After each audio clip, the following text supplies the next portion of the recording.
ETF index mutual funds నేర్చుకుని stock మార్కెట్లో రాణించాలనుకుంటున్నారా? వెంటనే ఈ నెంబర్కి కాల్ చేయండి.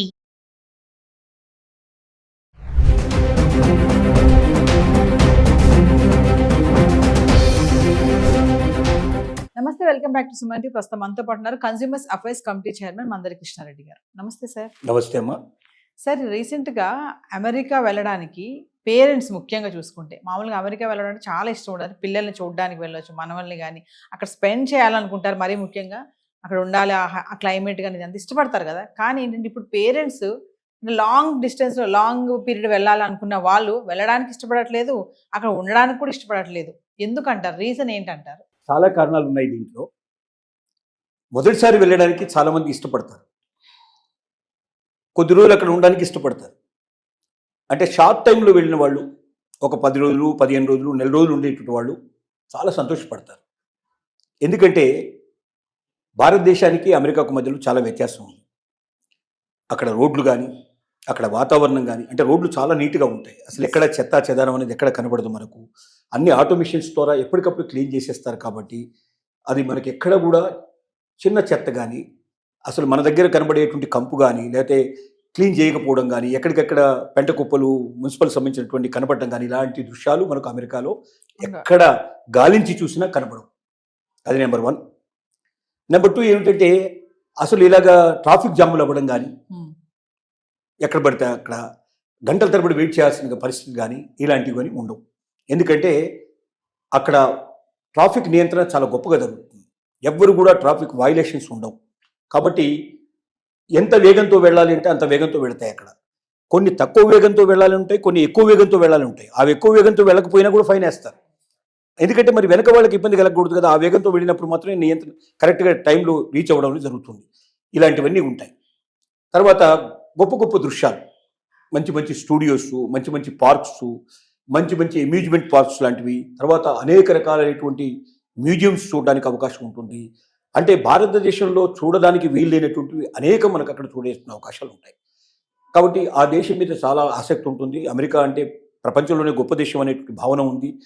ఎత్తైన బిల్డింగ్స్ 50 నుంచి 100 ఫ్లోర్లు ఉండేటువంటివి మీకు చాలా అవలీలకు కనబడతాయి. లిఫ్ట్లో ఎక్కితే ఆశ్చర్యపోతాం. ఏంటంటే 100వ ఫ్లోర్ వెళ్ళాలంటే కింద ఇట్లా నొక్కంగానే 100వ ఫ్లోరు మనకు 1 నిమిషం నుంచి 1.5 మినిట్లో 100వ ఫ్లోర్కి వెళ్ళిపోతాం. అంటే 1 or 2 మినిట్స్లో మనం 100వ ఫ్లోర్కి వెళ్ళిపోతాం. మన దగ్గర ఉన్న లిఫ్ట్ నొక్కితే 2వ ఫ్లోర్కి వెళ్ళడానికి చాలా టైం తీసుకుంటుంది. మనకు 3వ ఫ్లోర్ 5వ ఫ్లోర్ ఎక్కడానికి మనకు టైం తీసుకుంటుంది. అంత ఫాస్టెస్ట్ టెక్నాలజీ ఉంటుంది. కాబట్టి అది కూడా మనకు చాలా ఆనందాన్ని కలిగిస్తుంది, ఆశ్చర్యం కలిగిస్తుంది. అమ్మో 100 ఫ్లోర్లు కదా, ఎక్కడానికి ఎంత టైం పడుతుంది అనుకుంటాం మనం. కానీ 2 నిమిషాల్లో మనం అక్కడ ఉండిపోతాం.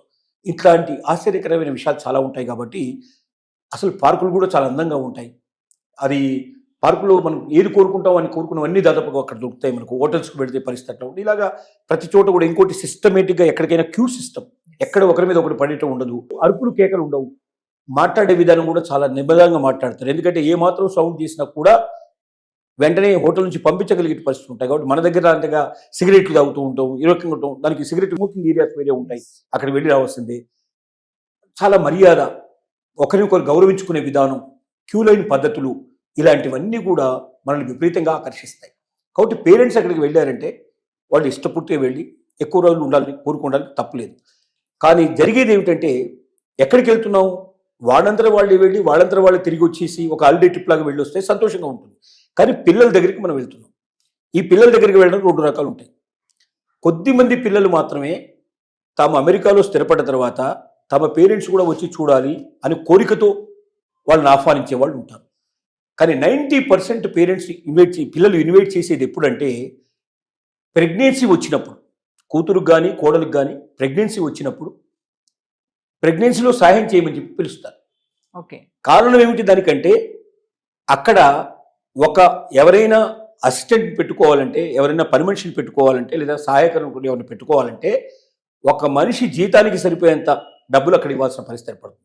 అక్కడ సర్వెంట్ మేట్స్ కూడా వాళ్ళు కార్లలో వస్తారు, రిచ్గా ఉంటారు. వాళ్ళు రాగానే వాళ్ళకి వీళ్ళు విష్ చేయాలి, వీళ్ళు గుడ్ మార్నింగ్ చెప్పాలి, లోపల తీసుకెళ్ళాలి, వాళ్ళకి టీ ఇవ్వాలి, బ్రేక్ఫాస్ట్ ఇవ్వాలి, ఇలాంటివన్నీ ఉంటాయి. సో దీంతో ఏమవుతుందంటే, భారతీయులు అసలు అక్కడికి వెళ్ళేదే డబ్బు కోసం వెళ్తున్నారు. ఎంత ఎక్కువైతే అంత మిగిల్చుకొని దాన్ని మన దేశానికి పంపించుకొని అక్కడ ఆస్తులు కూడా పెట్టుకొని తర్వాత వెళ్ళి మనం సెటిల్ అవ్వడం ఉద్దేశమే ఎక్కువ మందికి ఉంటుంది. ఈవెన్ గ్రీన్ కార్డ్ హోల్డర్స్ కూడా నేను 100% ఇక్కడే ఉంటామని ఎవరు అనుకోరు. మన డెస్టినీ ఆల్రెడీ మళ్ళీ ఇండియానే అనేటువంటి ఉద్దేశంతో ఎక్కువ మంది ఉంటారు.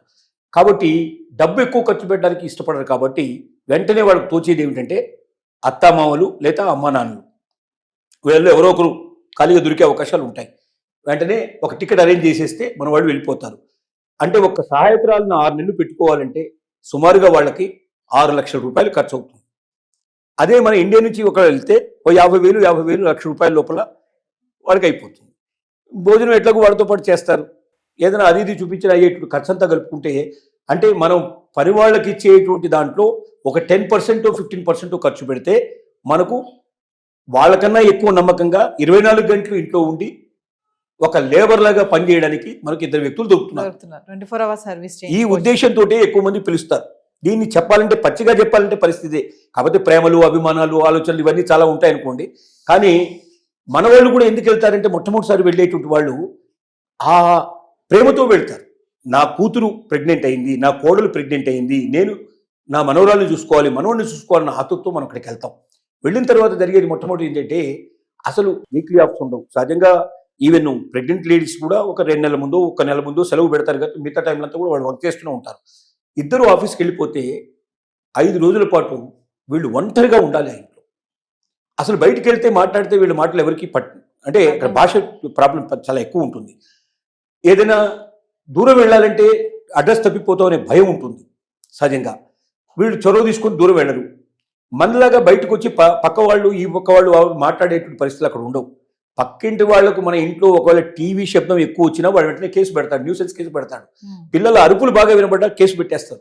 కాబట్టి ఎవడి డోర్ వాడు క్లోజ్ చేసుకొని ఇంట్లో ఉంటాడు. పక్కింటి వాళ్ళు కూడా మాట్లాడేవాళ్ళు దొరకరు, పక్కకు వెళితే ఎవరు ఉండరు. ఇక ఎవడు మాట్లాడకుండా మన వాళ్ళు బతకడం చాలా కష్టం. మన వాళ్ళు మాట్లాడడానికే పుట్టారు. ముఖ్యంగా మగవాళ్ళు బయటికి వెళ్ళంగానే ఆడవాళ్ళు చేసే పని ఏంటంటే ఎదురింటి వాళ్ళు, పక్కింటి వాళ్ళు, వెనకింటి వాళ్ళంతా కలుసుకొని మాట్లాడడం, కలిసి ఉంటే కలిసి మాట్లాడుకోవడం, ఇలాగా సహజంగా జరుగుతుంది. ఆ ఎక్స్చేంజ్ ఆఫ్ థాట్స్ లేకపోతే మన వాళ్ళు బతకడం చాలా కష్టం. అంటే అక్కడ ఏంటంటే వారంలో 5 రోజుల పాటు వాళ్ళకి 10 దినాలు, ఒక్క సాటర్డే సండే మాత్రమే వాళ్ళకి హాలిడే వస్తుంది. ఆ హాలిడే రోజున ఏదైనా వీళ్ళని తీసుకెళ్తే ఒక సినిమాకో లేకపోతే ఏదైనా ఒక పార్క్కో లేదా ఇంకేదైనా తీసుకొచ్చే అవకాశాలు ఉంటాయి. మిగతా రోజుల్లో వాళ్ళతో కాస్త గడిపే అవకాశాలు ఉంటాయి. కానీ 5 రోజుల పాటు వీళ్ళు ఇంట్లో బంధించినట్టుగా బతకాలి. ఒక రకంగా చెప్పాలంటే ఖైదీల్లాగా బతకాలి. ఇది చాలా మందికి ఇష్టం ఉండదు. తర్వాత చాకిరీ అంతా 6 నెలలు మనం చాకిరీ చేయడానికి అక్కడికి వచ్చిన విషయం అర్థమవుతుంది. చాకిరీ అయిపోతుంది.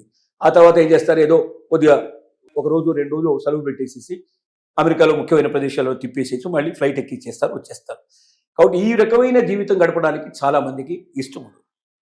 ఎందుకంటే స్వేచ్ఛా జీవితం, మన స్వేచ్ఛ కోల్పోతున్నాం. ఏం చేసావు అమెరికా పోయి అంటే ఇంట్లోనే గడిపానని, ఇంట్లో ఇల్లు వదిలిపెట్టి బయటకు పోవడానికి లేదు. వారం రోజులకి 5 రోజులు నేను ఇంట్లోనే గడిపానంటే అసలు మన వాళ్ళని గడపాలంటే 5 రోజుల పాటు ఇంట్లో ఎవరు బిక్కచచ్చి ఒక్కరే ఉండి కూర్చోనంటే మాట్లాడడానికి మనుషులు లేకుండా రాత్రి ఎప్పుడో వస్తారు. వాళ్ళు వచ్చేవరకే చాలా లేట్ అవుతుంది. ఎందుకంటే ఒక్కొక్క నగరాన్ని 100 కిలోమీటర్లు 200 కిలోమీటర్లు ఎక్కడో వాళ్ళ ఉద్యోగాలు ఉంటాయి. కార్ డ్రైవ్ చేసుకుని పోవాల్సిన పరిస్థితి ఏర్పడుతుంది. కార్ డ్రైవ్లోనే 1 గంట నుంచి 2 గంటలు 3 గంటలు టైం దొరుకుతుంది. మళ్ళీ తిరిగి రావడానికి అంత టైం పడుతుంది. బాగా అలసిపోయి వస్తారు. ఎందుకంటే అక్కడ సిన్సియర్గా పనిచేస్తారు. మనలాగా పని దొంగలు ఎక్కువ ఉండరు అక్కడ. ఉంటే వాళ్ళని పని చేయనివ్వరు. పని దొంగలు ఎక్కువ రోజులు ఉండలేరు అక్కడ. కాబట్టి అందరూ సిన్సియర్గా పనిచేస్తారు, హానెస్ట్గా పనిచేస్తారు. అంత కష్టపడి వచ్చి వాళ్ళు 5 రోజుల పాటు గుడ్డి చాకరీ చేస్తారు. ఒక రకంగా చెప్పాలంటే ఒక సామెత ప్రకారంగా 5 రోజులు గాడిదలాగా పనిచేస్తారు, 2 రోజులు గుర్రంలాగా సుఖపడతారు. ఆ 2 days వాళ్ళు ఏంటంటే ఎక్కడైనా వీకెండ్స్లో సముద్రం ఒడ్డుకు వెళ్ళడం, అక్కడ రెస్ట్ తీసుకోవడం, మంచి ప్లేస్లోకి వెళ్ళడం లాగా ఉంటారు. కానీ ఈ నలుగురు కలిసి వెళ్ళాలంటే అయ్యే ఖర్చు మోపిడవుతుంది.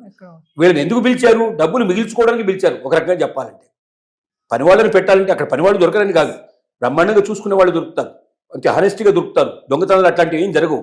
ఎవరినైనా పిలిచి ఉండొచ్చు. కానీ తన జీతం దాదాపు సగం జీతం పోగొట్టుకోవాలి, లేదా ఇద్దరు వర్క్ చేస్తే అందులో ఒకరి జీతం పోగొట్టుకున్న పరిస్థితి ఏర్పడుతుంది.